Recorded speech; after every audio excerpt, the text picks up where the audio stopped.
une fois un preux chevalier, le chevalier des Cévennes. Celui-ci était musclé, grand, il passait son temps à se contempler.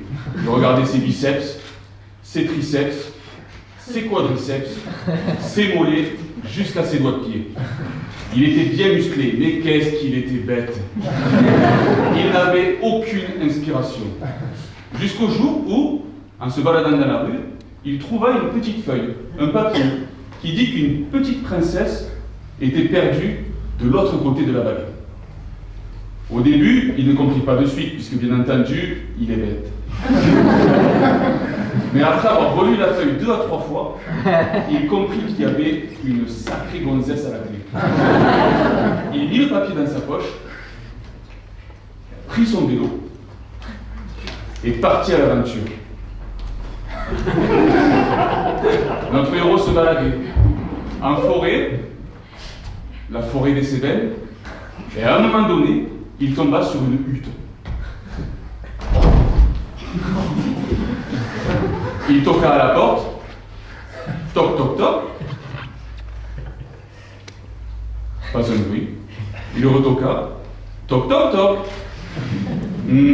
pas de bruit. Comme il est très bête, il toqua une 3e fois, toc toc toc, et si j'essayais d'ouvrir la porte?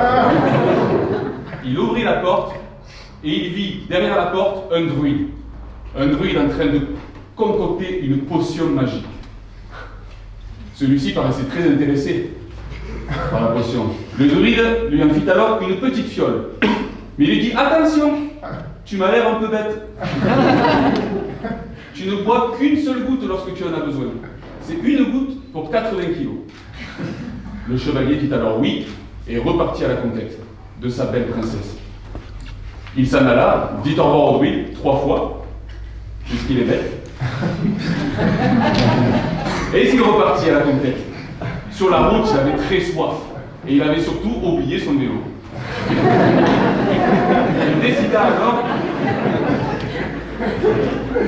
Il décida alors de boire une gorgée. Une grosse gorgée. Ce qui lui avait été formellement interdit par le druide.